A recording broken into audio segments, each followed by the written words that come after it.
ایک شخص نے سوال کیا ہے کہ جیسا کہ ائمہ کرام رحمہ اللہ کے فضل سے جنتی ہیں، اگر ہم کسی ایک امام کے پیچھے لگ جائیں تو کیا ہم جنت میں نہ جائیں گے؟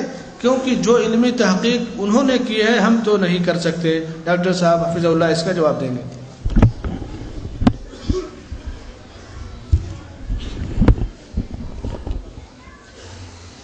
واقعی اگر آپ ایک امام کے پیچھے لگ جائیں آپ جنتی ہیں، کوئی شک نہیں۔ اگر آپ ایک امام کے پیچھے لگ جائیں آپ جنتی ہیں، کوئی شک نہیں۔ لیکن وہ امام، اس کا نام محمد الرسول اللہ، جو فرماتا ہے من اطاعنی دخل الجنہ، جنت دینے کا سرٹیفکیٹ محمد الرسول اللہ صلی اللہ علیہ وسلم کے پاس ہے۔ اگر کوئی اس امام کے پیچھے چلے جنتی ہے، کوئی شک نہیں۔ جو امام ہے ابو بکر کا، عمر کا، عثمان کا، علی کا رضوان اللہ علیہم اجمعین، عشرہ مبشرہ کا، بدریوں کا، احد والوں کا، جنگ خندق والوں کا، 1,40,000 صحابہ کا امام ہے، اس کے پیچھے چلنے میں جنت ملتی ہے، کوئی شک نہیں۔ حدیث میں آیا ہے من اطاعنی دخل الجنہ۔ لیکن جس کے بارے میں آپ کا خیال ہے کہ ہم خود ایک امام بنائیں اور اس کے پیچھے چلیں، اللہ نے گارنٹی اس کی دی ہے کہ اس کے پیچھے چلنے پر جنت ہے، اور اللہ کے نبی نے اپنے بارے میں خود کہہ دیا من اطاعنی دخل الجنہ ومن عصانی فقط ابا، میرے پیچھے چلا بلال، صہیب اور باقی صحابہ جنت میں گئے، اور میری راہ سے اختلاف کیا میرے اپنے چچا نے، ابو طالب نے، آپ نے فرمایا میرا رب اس کو جہنم میں آگ کے 2 جوتے پہنائے گا، اس کا جسم محفوظ ہوگا آگ سے، لیکن ان 2 جوتوں کی وجہ سے اس کا دماغ ایسے کھولے گا جیسے چولہے پر ہنڈیا کھولتی۔ اس امام کے پیچھے چلو جنت ملے گی، حقیقت ہے، کتاب و سنت کہتی ہے۔ لیکن جس کے بارے میں تم کہتے ہو کہ اس کی تقلید کرنا، اس کے پیچھے چلنے میں جنت ملتی ہے، کس نے کہا؟ اس کے پیچھے چلنے میں جنت ملتی ہے، قرآن میں ہے، حدیث میں ہے۔ اس کے پیچھے چلنے پر جنت ملتی ہے، کس نے کہا؟ کوئی دلیل تو ہونی چاہیے نا۔ بھئی یہ 4 امام کس نے بنائے، اور ان میں سے ایک کو مقرر کر کے کہا کہ جو کچھ یہ کہے گا وہی کچھ کروں گا، یہ کس نے کہا؟ ان 4 اماموں نے بھی منع کر دیا کہ نہ یہ کام نہ کرنا۔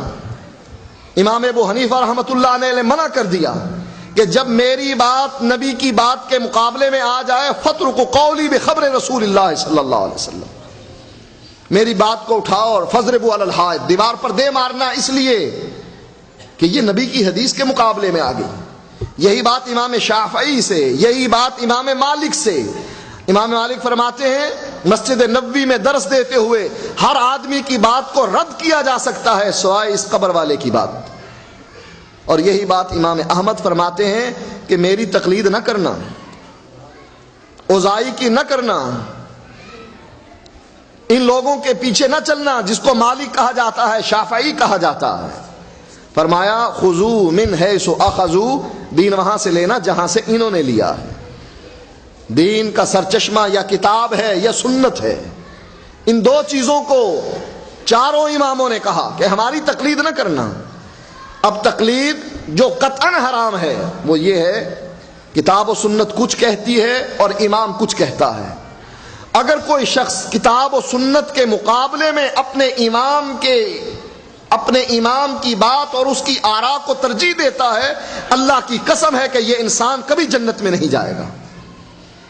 سن لیجئے بات، جو آدمی کتاب و سنت کے مقابلے میں اپنے امام کی بات کو ترجیح دیتا ہے وہ آدمی کبھی جنت میں نہیں جائے گا۔ کیوں؟ قرآن کہتا ہے من یشاقق الرسول من بعد ما تبین له الهدى ویتبع غیر سبیل المؤمنین نولہ ما تولی ونصلہ جہنم وساءت مصیرا۔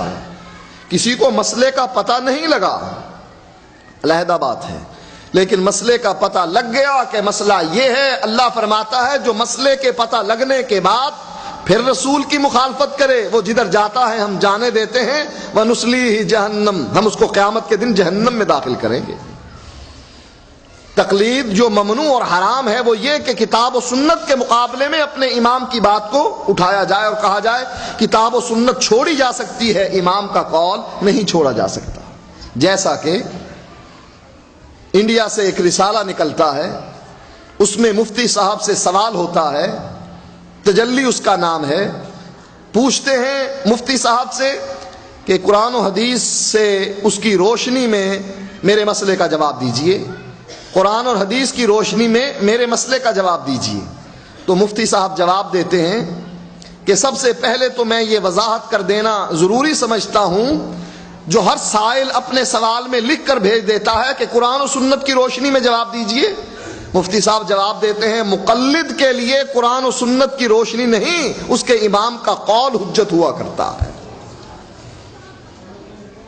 یہ قرآن جو منور کرتا ہے سینوں کو، ما کنت تدری مل کتاب ولل ایمان، اے نبی تو بھی نہیں جانتا تھا کہ ایمان کس کو کہتے ہیں، قرآن کس کو کہتے ہیں، ولیکن جعلناہ نورا نہدی بہ من نشاء، ہم نے اس کو نور بنایا قرآن کو، اور اس کے ذریعے سے ہم لوگوں کے دلوں کو منور کرتے ہیں، ہدایت دیتے ہیں۔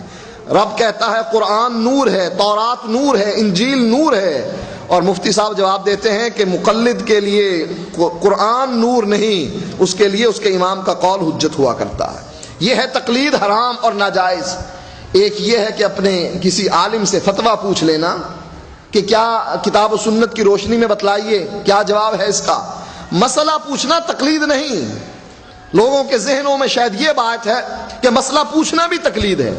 اصول فقہ کی کتابوں میں، احناف کی کتابوں میں بھی یہ بات موجود ہے، الرجوع الى الكتاب ليس من التقلید والرجوع الى الحدیث الى السنہ ليس من التقلید والاجماع ليس منه وكذا العامی الى المفتی والقاضی الى الحدود ليس منه۔